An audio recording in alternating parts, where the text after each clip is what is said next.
Hello, everyone, and welcome to our lovely TV show Medley, where we share so many exciting subjects and segments. But first, let me welcome my colleague Mohammed. How are you, Mohammed? I'm great, Haja. What about you? Great. So, welcome our viewers watching us, and we have this content in Medley. Consider it as a TV magazine and your guide to explore different information, either it's historic or present trendy subjects and stuff. So stay tuned. Stay with us.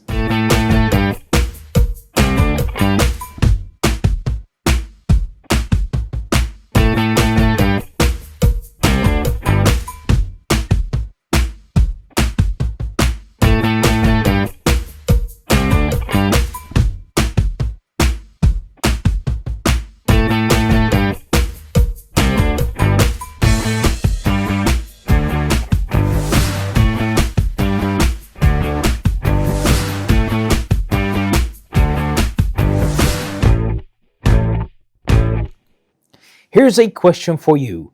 Have you ever finished a big, delicious evening meal, then immediately felt like you needed to take a nap, and then later you struggled to get sleep?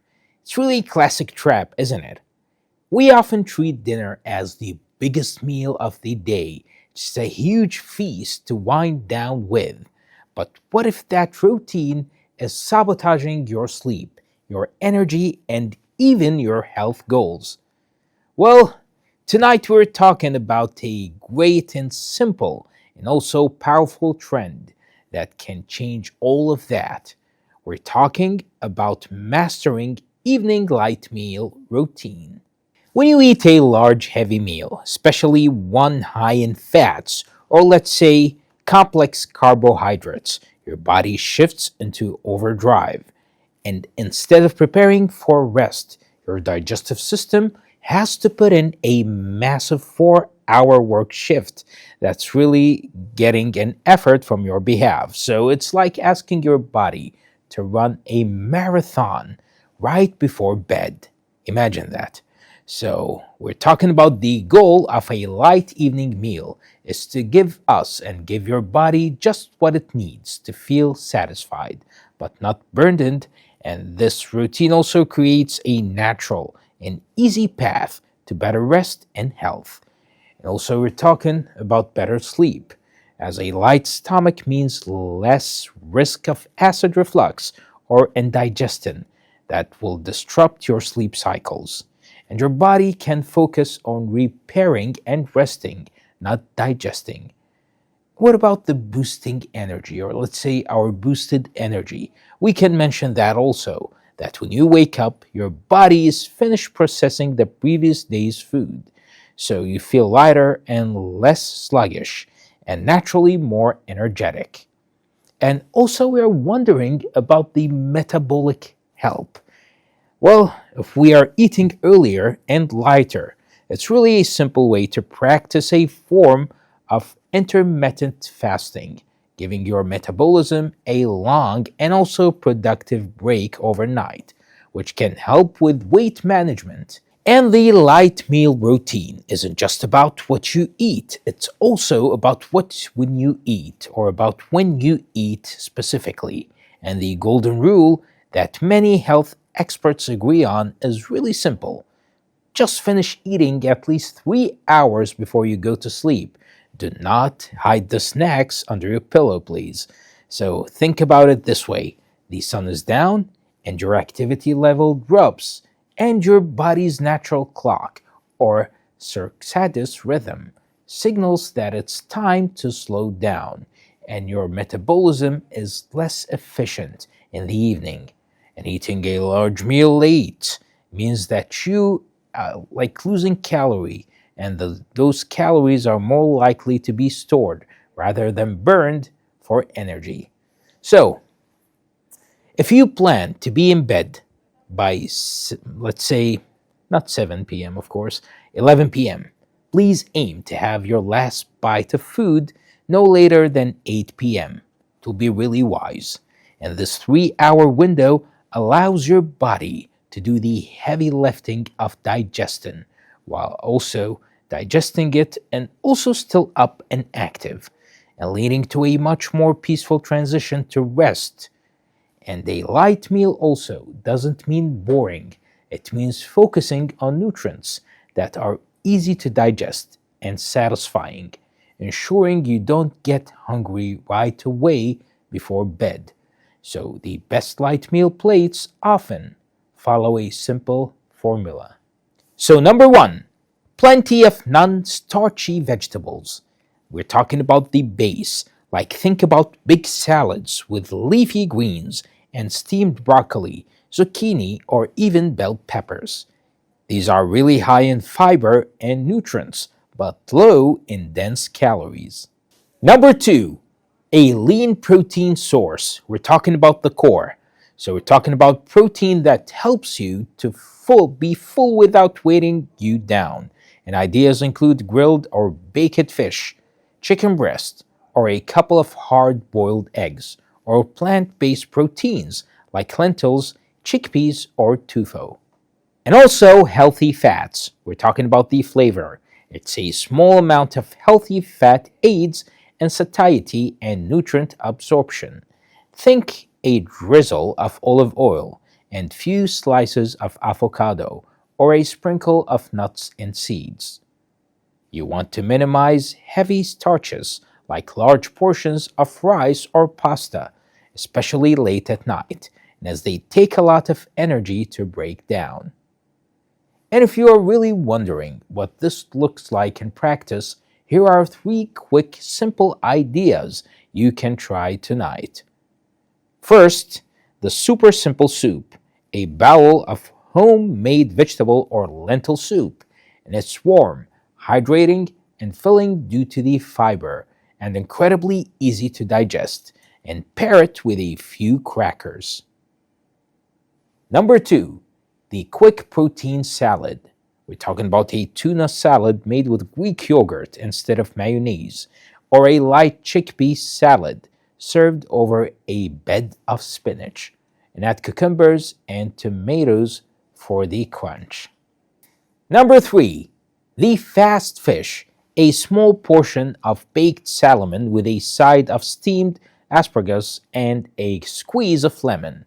It's rich in healthy fats, but it's really easy to prepare and digest. So making this change is really less about dieting and it's more about alignment. And it's about sensing your food and knowing your food intake and syncing your food intake with your natural energy cycle. So you eat the most when you are most active and you eat the least when you are preparing to rest. So let's break that old habit of heavy late night feast.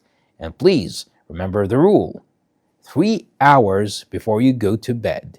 And please choose a plate easy to digest and fuel you, and heavy on the vegetables and lean protein. It's one of the simplest yet most effective, powerful, and adjustment that you can make to your diet system and can make you and add it so good to your routine. So it's not just about a lighter dinner. It's about waking up energized and feel your best. So please start tonight and thank you.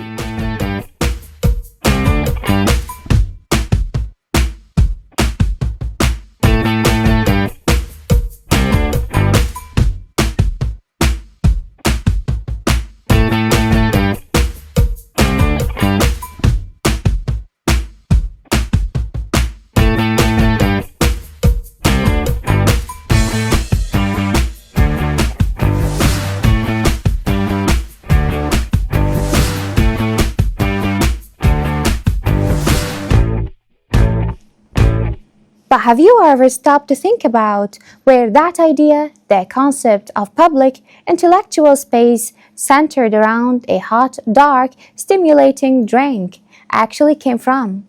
It was in London, it was in Paris, and it certainly was in Seattle. It was the heart of the Ottoman Empire, and it changed the world. Our story starts back in the 16th century. Coffee itself originated in Ethiopia, but it was perfected and popularized in Yemen and the Arabian Peninsula, where the powerful Ottoman Empire expanded and influenced these areas.